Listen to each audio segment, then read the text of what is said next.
മനസ്സിലാക്കി. ഇനി ഗിഗോ എന്ന് പറയുന്ന ഒരു ടേം കൂടെ നമുക്കൊന്ന് കണ്ടുപോകാം.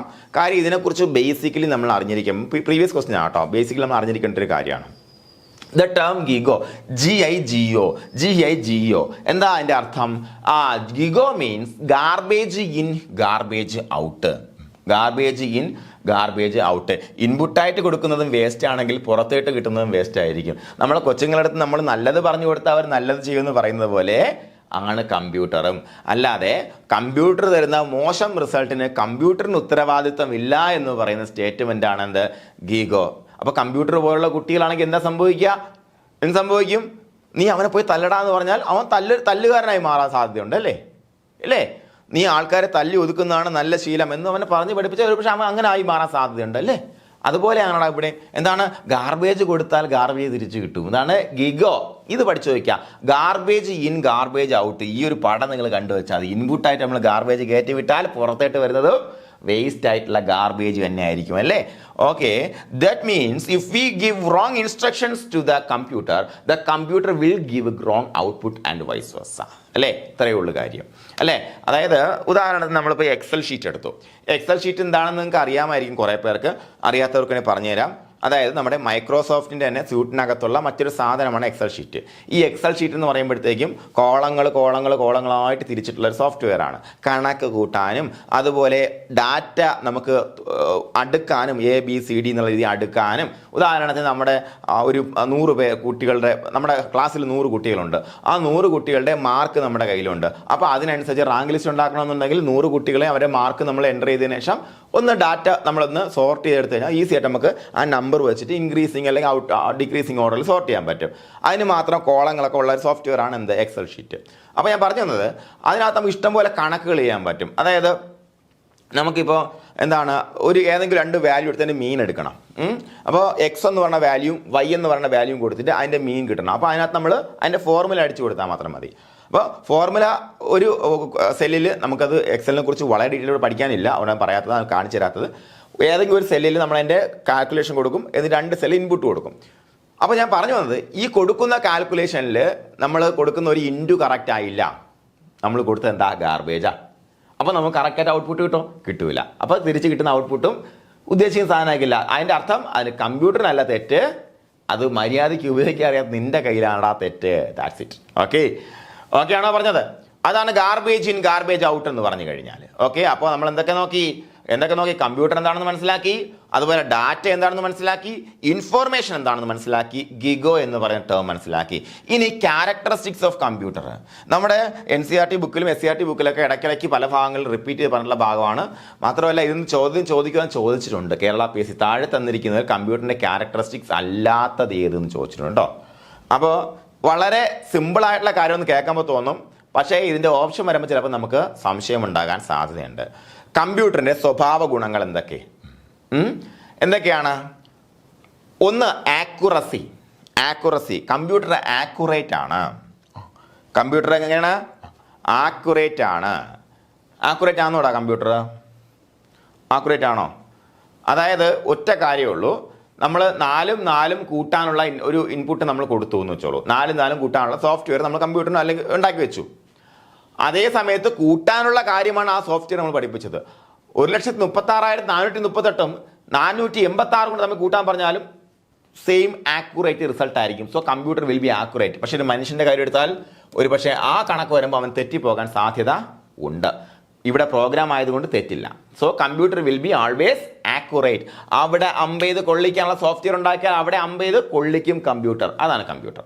ഓക്കെ, അതുപോലെ വെസറ്റൈൽ എന്ന് പറഞ്ഞതാണ്. ഞാൻ വളരെ വെസറ്റൈലാണ്. ഞാൻ ഒരുപാട് കാര്യങ്ങൾ ഒരുപോലെ എനിക്ക് ചെയ്യാൻ പറ്റും.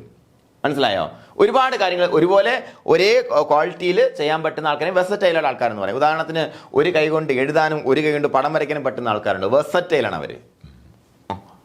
അല്ലെങ്കിൽ 2 കൈ കൊണ്ട് 2 നോട്ട് എഴുതുന്ന ആൾക്കാരൊക്കെ ഉണ്ടാവാം. ഇങ്ങനെ ഞാൻ സിനിമയിൽ നമ്മൾ 3D സിനിമയിൽ കണ്ടിട്ടുണ്ട് അല്ലേ, ഒരേ കൈ കൊണ്ട് ഇങ്ങനെ മറ്റേ നമ്മൾ വൈറസിൻ്റെ മറ്റേ അടുത്തൊരു പ്രിൻസിപ്പൽ അല്ലേ ഇങ്ങനെ നോട്ട് എഴുതുന്നത് ഞാൻ കണ്ടിട്ടുണ്ട്.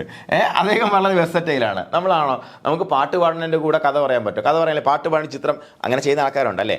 കമ്പ്യൂട്ടർ വെർസറ്റൈലാണ്. Different types of works at the same time അല്ലേ.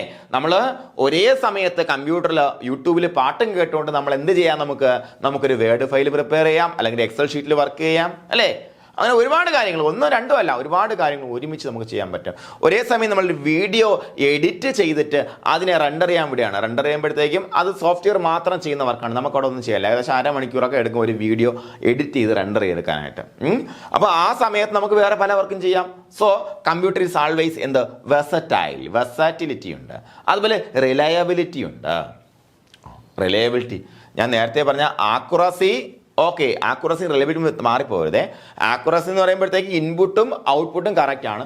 എത്ര വലിയ ഡാറ്റയാണെന്നുണ്ടെങ്കിൽ കൃത്യമായ ഔട്ട്പുട്ട് കിട്ടും. പക്ഷേ എന്താണ് റിലയബിലിറ്റി? എന്താണ് വിശ്വാസ്യത. നമ്മൾ കൊടുക്കുന്ന ഇൻപുട്ട് തെറ്റിയില്ല എന്നുണ്ടെങ്കിൽ ഔട്ട്പുട്ട് ഒരിക്കലും വേരി ചെയ്യില്ല. ഈ ഒരു കാര്യമാണ് റിലയബിലിറ്റി കൊണ്ട് ഉദ്ദേശിക്കുന്നത്. എന്താണ്? വിശ്വാസ്യത. അവനെ നമുക്ക് വിശ്വസിക്കാം. വിശ്വസിച്ചൊരു കാര്യം ഏൽപ്പിക്കുക എന്ന് പറഞ്ഞാൽ എന്നതാ, നമ്മളൊരു കാര്യം ഏൽപ്പിച്ച് കഴിഞ്ഞാൽ അവൻ ആ പണി കൃത്യമായിട്ട് ചെയ്തോളും അല്ലേ. അത്രേ ഉള്ളൂ. നമ്മൾ കൊടുക്കുന്ന ഇൻസ്ട്രക്ഷൻ തെറ്റായിരുന്നാൽ മതി. അതാണ് റിലയബിലിറ്റി എന്ന് പറയുന്നത്. ഓക്കെ, അപ്പോൾ എന്തൊക്കെ പറഞ്ഞു, എന്തൊക്കെ ഇത് നിങ്ങൾ കാണാൻ പഠിച്ചു വെക്കേണ്ട, ഇതെന്താണെന്ന് മനസ്സിലാക്കി വയ്ക്കുക. കഴിഞ്ഞ പ്രാവശ്യം ഓപ്ഷൻ വന്നത് എന്താണ്, താഴെ തന്നിരിക്കുക അല്ലാത്തത് ഇന്റലിജൻസ് എന്നാണ് ഓപ്ഷൻ കൊടുത്തിരുന്നത്. ഇന്റലിജൻസ് കമ്പ്യൂട്ടറിന് ഇല്ല. പക്ഷേ ഇപ്പോൾ ആർട്ടിഫിഷ്യൽ ഇന്റലിജൻസിൻ്റെ കാലമാണ്, നമുക്ക് അതിലേക്ക് വരാം. അതൊക്കെ പഠിക്കാനുണ്ട് 5th ജനറേഷൻ കമ്പ്യൂട്ടറിൽ. പക്ഷെ അതും പക്ക ഇന്റലിജൻസ് അല്ല കേട്ടോ. Okay, fine. അപ്പോൾ എന്താണ് ആക്യുറസി, വെർസാറ്റിലിറ്റി, അതുപോലെ റിലയബിലിറ്റി. ഇനി നമുക്ക് നോക്കാം സ്പീഡ്, വേഗത അല്ലേ. വേഗത എന്ന് പറയുമ്പോഴത്തേക്കും ഞാൻ നേരത്തെ പറഞ്ഞു എന്താണ്, 1ഉം 5ഉം തമ്മിൽ കൂട്ടി 6 എന്ന് എഴുതുന്ന സമയം മതി ലക്ഷക്കണക്കിന് കോടിക്കണക്കിനുള്ള സംഖ്യകൾ കൂട്ടി അതിൻ്റെ ആൻസർ എഴുതാൻ. നമ്മൾ മനുഷ്യരാകുമ്പോഴത്തേക്ക് 1ഉം 5ഉം കൂട്ടി 6 ഞാൻ എന്ന് പറയും കേട്ടോ. ഈ പറഞ്ഞ വലിയ സംഖ്യ കൂട്ടാൻ പറഞ്ഞാൽ ഞാൻ ഒന്ന് ചിലപ്പോൾ വിയർക്കും, അല്ലെങ്കിൽ ഗുണിക്കാൻ പറഞ്ഞാൽ ഒത്തിരി എടുക്കും. മനസ്സിലേ, ഇതെല്ലാത്തിനും ഒരേ സ്പീഡ് വരും കമ്പ്യൂട്ടറിന്. അപ്പോൾ എന്താണ് വേഗത? Computer works more fast than A human അല്ലേ, പവറാണ്. അതുപോലെ ഡിലിജൻസ്. എന്താ ഡിലിജൻസ് എന്ന് പറഞ്ഞാൽ, ഞാൻ ഭയങ്കര ഡിലിജൻ്റ് ആളാണെന്ന് ഞാൻ വിശ്വസിക്കുന്നു. കാരണം നമ്മുടെ ഈ ഒരു പ്രോഗ്രാം തുടങ്ങിയ ശേഷം രാവിലെ ചിലപ്പോൾ 6 മണിക്ക് തുടങ്ങുന്ന വർക്ക് രാത്രി 12 മണി വരെയൊക്കെ ചിലപ്പം പോകാറുണ്ട്. അതിനിടയ്ക്ക് നമ്മൾ ഓഫ് എടുക്കും, ബ്രേക്ക് എടുക്കാതെ വർക്ക് ചെയ്യാൻ പറ്റത്തില്ല, സംസാരിക്കാതെ വർക്ക് ചെയ്യാൻ പറ്റത്തില്ല. പക്ഷേ കമ്പ്യൂട്ടർ അതൊന്നും വേണ്ട. Computer is A diligent machine. അതിന് ഇടയ്ക്ക് ചായ കുടിക്കാൻ പോകണ്ട അല്ലേ, ഇടയ്ക്ക് വേറെ ബ്രേക്ക് എടുക്കാൻ പോകണ്ട, ഇടയ്ക്ക് നുണ പറയാൻ പോകേണ്ട ആവശ്യമില്ല. 24 മണിക്കൂറും വേണമെങ്കിൽ ഇന്ന് പ്രവർത്തിക്കുള്ളൂ. ഉദാഹരണത്തിന് എൻ്റെ കമ്പ്യൂട്ടർ മേടിച്ചിട്ട് ഞാൻ ഷട്ട് ഡൗൺ ചെയ്യാറേ ഇല്ല. Only sleep. പണി കഴിഞ്ഞാൽ സ്ലീപ്പ് ചെയ്ത് വയ്ക്കും, കാരണം എന്താ, ഞാൻ ചെയ്യുന്ന വർക്ക് ക്ലോസ് ചെയ്യാറ് കൂടെ ഇല്ല.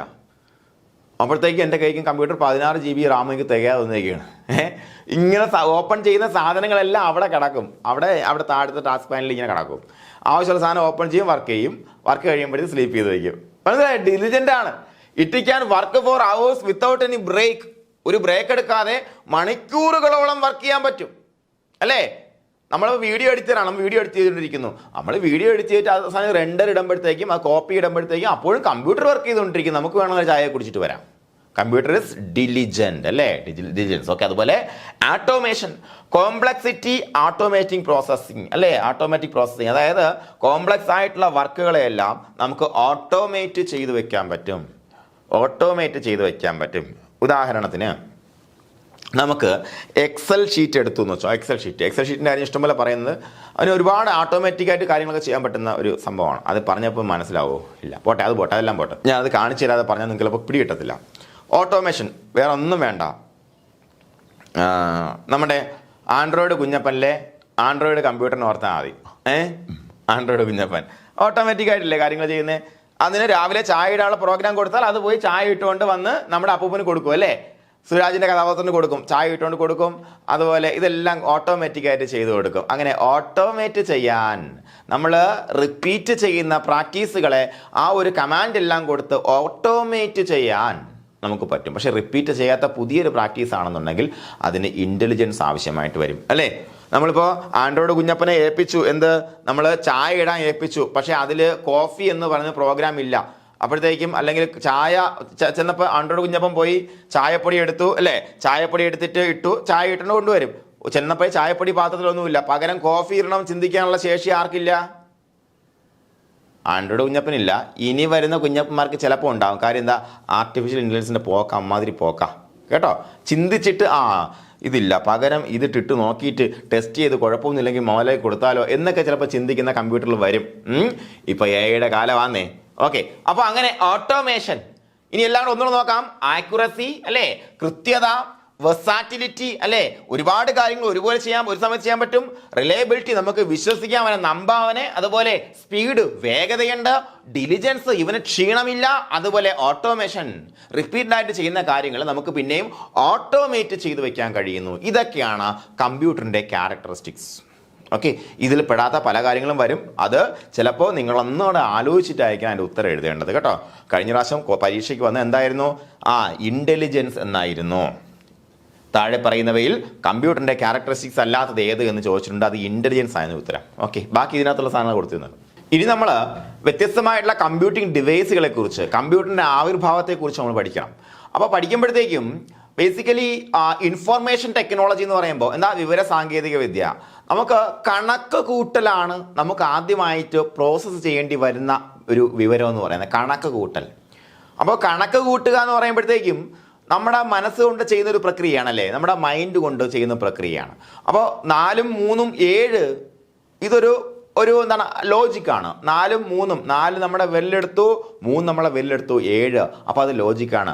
ആ സെയിം ലോജിക്ക് അപ്ലൈ ചെയ്ത് കഴിഞ്ഞാൽ 5 5 10 എന്നും കൂടെ കിട്ടും എന്ന ഒരു കണ്ടെത്തലിൽ നിന്നാണ് കമ്പ്യൂട്ടർ ചെയ്യാൻ പറ്റും. അല്ല, കമ്പ്യൂട്ടർ എന്താണ്? കാൽക്കുലേറ്റ് ചെയ്യുക, കൂട്ടുക അല്ലേ, കൂട്ടുക അല്ല, കാൽക്കുലേറ്റ് ചെയ്യുക, കണക്ക് ചെയ്യുക.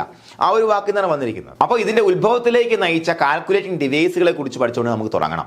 Okay, first one abacus. Abacus നമ്മൾ എല്ലാവരും കണ്ടിട്ടില്ലേ? അബാക്കസ് എന്ന് പറഞ്ഞാൽ ഇതേപോലുള്ള ഒരു മുത്തു കോർത്ത കമ്പുകളിൽ മുത്തു കോർത്തിട്ടുള്ള ഒരു സാധനം. ഇത് വെച്ച് എങ്ങനെ ചെയ്യണമെന്നോ എങ്ങനെ കളിക്കണമെന്നോ എനിക്ക് അറിഞ്ഞില്ലായിരുന്നു. പണ്ട് എനിക്കിതുപോലെ സ്ലേറ്റ് കിട്ടാൻ വേണ്ടി എനിക്ക് ഭയങ്കര കൊതിയായിരുന്നു. അച്ഛൻ മേടിച്ച് തന്നിട്ടില്ല. അന്ന് പൊട്ടുന്ന സ്ലേറ്റിനാണ് വില കുറവ്, ഇതിന് വില കൂടുതലാണ്. ഓക്കെ, പക്ഷെ ചില കൂട്ടുകാരുടെ കയ്യിലൊക്കെ ഇത് കണ്ടിട്ടുണ്ടെന്നുള്ള, ഇത് വെച്ച് കൂട്ടാണെന്ന് എനിക്കറിയില്ല. പക്ഷെ ഇപ്പൊ അബാക്കസ് ഒക്കെ പഠിപ്പിക്കുന്നുണ്ട് കുട്ടികളെ. ഓക്കെ, എന്താ abacus? Abacus PSC point of വ്യൂല് ഫസ്റ്റ് കാൽക്കുലേറ്റിംഗ് ഡിവൈസ് എന്ന് ചോദിച്ചാൽ അബാക്കസ്. PSC പോയിന്റ് ഓഫ് വ്യൂല് ഫസ്റ്റ് കാൽക്കുലേറ്റിംഗ് ഡിവൈസ്. ഒരുപാട് ക്വസ്റ്റ്യൻസ് ഉണ്ട്, മാറി വരുന്നത് കേട്ടോ, നമുക്ക് മാറിപ്പോകരുത്. ഫസ്റ്റ് കാൽക്കുലേറ്റിംഗ് ഡിവൈസ്, കണക്ക് കൂട്ടാൻ വേണ്ടി നിർമ്മിക്കപ്പെട്ട ആദ്യത്തെ ഉപകരണം ഏതെന്ന് ചോദിച്ചാൽ അത് അബാക്കസ് ആണ്. ഡിജിറ്റൽ അല്ല, ഓട്ടോമാറ്റിക് അല്ല, ഫസ്റ്റ് കാൽക്കുലേറ്റിംഗ് ഡിവൈസ് അബാക്കസ്. മറന്നുപോലെ കേട്ടോ. ഇനി ഇത് ആര് ഡെവലപ്പ് ചെയ്തു? മെസപ്പൊട്ടോമിയൻസ് ആണ് ഡെവലപ്പ് ചെയ്യപ്പെട്ടതെന്ന് വിശ്വസിക്കുന്നു. കൃത്യമായിട്ടുള്ള എഴുതപ്പെട്ട ചരിത്രങ്ങളൊന്നുമില്ല. അപ്പോൾ PSC ചോദിക്കുമ്പോൾ ചില സ്ഥലങ്ങളിലൊക്കെ ചൈന എന്ന് പറയുന്നുണ്ട്. ചൈനയിൽ ഡെവലപ്പ് ചെയ്തു, പിന്നെ മെസപ്പൊട്ടോമിയൻസ് അതിനെ അതിനെ പിന്നെ ഫർദർ ഡെവലപ്പ് ചെയ്തു. ഇൻവെന്റഡ്, സോറി കേട്ടോ, ഇവിടെ ക്ഷമിക്കണം, ഡെവലപ്ഡ് അല്ല, ഫസ്റ്റ് ഇൻവെന്റഡ് ആട്ടോ. രണ്ടും ഡെവലപ്ഡ് ആണ് എഴുതിയിരിക്കുന്നത്. എന്താണ്? ഫസ്റ്റ് ഇൻവെന്റഡ് ബൈ മെസപ്പൊട്ടോമിയൻസ് കേട്ടോ. ഇത് വേറെ എവിടെയും നിങ്ങൾ നോക്കണ്ട, നമ്മുടെ NCERT +1 പുസ്തകത്തിൽ മാത്രം നോക്കിയാൽ മതി. മെസപ്പൊട്ടോമിയൻസ് എന്നാണ് അതിനകത്ത് എഴുതിയിരിക്കുന്നത്. PSC ചോദിച്ചു കഴിഞ്ഞാൽ ഉറപ്പായിട്ടും NCERT പുസ്തകത്തിന്റെ പേജ് നമ്പർ അടക്കം കോട്ട് ചെയ്തുകൊണ്ട് നമുക്ക് ഇൻ കേസ് എന്തെങ്കിലും വിഷയം ഉണ്ടെന്നുണ്ടെങ്കിൽ നമുക്ക് എന്ത് ചെയ്യാം? ചാലഞ്ച് ചെയ്യാം കേട്ടോ. അപ്പോൾ എന്താണ്? ഇൻവെന്റഡ് ബൈ മെസപ്പൊട്ടോമിയൻസ് ആൻഡ് ചൈനീസ് ആണ് അതിനെ ഫർദർ ഡെവലപ്പ് ചെയ്യുന്നത്. ഓക്കെ, മറന്നു പോകേണ്ട, മെസപ്പൊട്ടോമിയൻ സംസ്കാരം അല്ലേ? ഫൈൻ. അതുപോലെ ഇത് എന്ത് പ്രിൻസിപ്പിളിന്റെ അടിസ്ഥാനത്തിലാണ് പ്രവർത്തിക്കുന്നത് വേണമെങ്കിൽ ഇനി ചോദിക്കാം. NCERT പോയിന്റ് ആണ്. എന്താ? പ്ലേസ് വാല്യൂ സിസ്റ്റം എന്ന് പറയുന്ന പ്രിൻസിപ്പിളിന്റെ അടിസ്ഥാനത്തിലാണ് അബാക്കസ് പ്രവർത്തിക്കുന്നത്. എന്താണ്? Place value system. ഓരോ പ്ലേസിലും നമ്മൾ ഈ സാധനങ്ങൾ എടുത്ത് വെക്കുമ്പോഴത്തേക്കും അതിനൊരു പ്രത്യേക വാല്യൂ കൈവരുന്നു. ഇത്രയേ ഉള്ളൂ, നിങ്ങൾ അത്രയും മനസ്സിലാക്കാം. കണ്ടോ, ഒരുപാട് പ്ലേസുകളിലെ 1 2 3 4 5 6 7 8 9 10 പ്ലേസ് ഉണ്ട്. 10 പ്ലേസും 10 ബീഡ്സും ഉണ്ട് അല്ലേ? അങ്ങനെ 10 അങ്ങനെയാണ് വരുന്നത്. ഒന്നിന് 10 9 8 അങ്ങനെ വരുന്നത്. അപ്പോൾ ഇത് പ്ലേസ് വാല്യൂ സിസ്റ്റത്തിന്റെ അടിസ്ഥാനത്തിലാണ് അബാക്കസ് പ്രവർത്തിക്കുന്നത്. അബാക്കസിന് മറ്റൊരു പേര് കൂടെ ഉണ്ട്, കൗണ്ടിങ് ഫ്രെയിം എന്ന പേരും കൂടെ ഉണ്ട്. എന്താണ്? Counting frame. കണ്ടില്ലേ, ഒരു ഫ്രെയിമിൽ ഇത് അടുക്കി വെച്ചിരിക്കുന്നത്. അപ്പോൾ എന്താണ്? Counting frame. ഇതൊന്നും നമ്മൾ മറന്നു പോകത്തില്ല. വളരെ സിമ്പിൾ ആയിട്ടുള്ള പോയിന്റ്സ് ആണ്. ഇവിടെ കൂടി കൺഫ്യൂഷൻ ഉണ്ടാകാൻ സാധ്യത. ആര് നിർമ്മിച്ചു, ആര് ഡെവലപ്പ് ചെയ്തു? മെസപ്പൊട്ടോമിയൻസ് നിർമ്മിച്ചു. ഫസ്റ്റ് കാൽക്കുലേറ്റിംഗ് ഡിവൈസ് നമ്മൾ 1ാം ക്ലാസ് ചെന്നപ്പോഴും ആദ്യം കണ്ട സ്ലേറ്റ് അല്ലെ, ആ സ്ലേറ്റിലുള്ള ഡിവൈസ്, കാൽക്കുലേറ്റിംഗ് ഡിവൈസ് ഇത് ഓർത്താൽ മതി. ഫസ്റ്റ് കാൽക്കുലേറ്റിംഗ് ഡിവൈസ് എന്താണ്? അബാക്കസ്. എന്താണ് അബാക്കസ്? ഫസ്റ്റ് കാൽക്കുലേറ്റിംഗ് ഡിവൈസ് എന്ന് ഉറച്ചു പറഞ്ഞേടാ. എന്താണ് ഫസ്റ്റ് കാൽക്കുലേറ്റിംഗ് ഡിവൈസ്? എന്താണ് അബാക്കസ് ആണ്. അതുപോലെ മെസപ്പൊട്ടോമിയൻസ് ആണ് ഇത് ഇൻവെന്റ് ചെയ്യുന്നത്. അതുപോലെ ചൈനീസ് ആണ്, ചൈനക്കാരാണ് പിന്നെ ഡെവലപ്പ് ചെയ്യുന്നത്. എന്ത് പ്രിൻസിപ്പിളിന്റെ അടിസ്ഥാനത്തിലാ? പ്ലേസ് വാല്യൂ സിസ്റ്റത്തിന്റെ അടിസ്ഥാനത്തിലാണ് എന്ത് പ്രവർത്തിക്കുന്നത്? അബാക്കസിനെ വർക്ക് ചെയ്യുന്നത് കേട്ടോ. അബാക്കസ് വെച്ച് കണക്ക് കൂട്ടുന്നത് എന്താ വെച്ചാൽ പ്ലേസ് വാല്യൂ സിസ്റ്റത്തിന്റെ അടിസ്ഥാനത്തിലാണ്. മറന്നുപോലെ കേട്ടോ, പ്ലേസ് വാല്യൂ സിസ്റ്റം. ഓക്കെ. അബാക്കസിന്റെ മറ്റൊരു പേരെന്താ? Counting frame. കൗണ്ടിങ് ഫ്രെയിം ഇവിടെ ഇമ്പോർട്ടന്റ് ആയിട്ടും പറയുന്നത് എന്തൊക്കെയാടാ? എന്താണ് ദാ ഇവിടെ കൊടുത്തിട്ട് എന്താണ് ഫസ്റ്റ് കാൽക്കുലേറ്റിംഗ് ഡിവൈസ് ഏതെന്ന് ചോദിച്ചാൽ അബാക്കസ് ആണ്. മറന്നുപോകല്. അതുപോലെ പ്ലേസ് വാല്യൂ സിസ്റ്റത്തിന്റെ അടിസ്ഥാനത്തിലാണ് അബാക്കസ് വർക്ക് ചെയ്യുന്നത്. മറന്നുപോകല്. അതുപോലെ ഇൻവെന്റഡ് ചെയ്തത് എന്താണ്? മെസപ്പൊട്ടോമിയൻസ് ആണ്. മറന്നുപോകല് കേട്ടോ.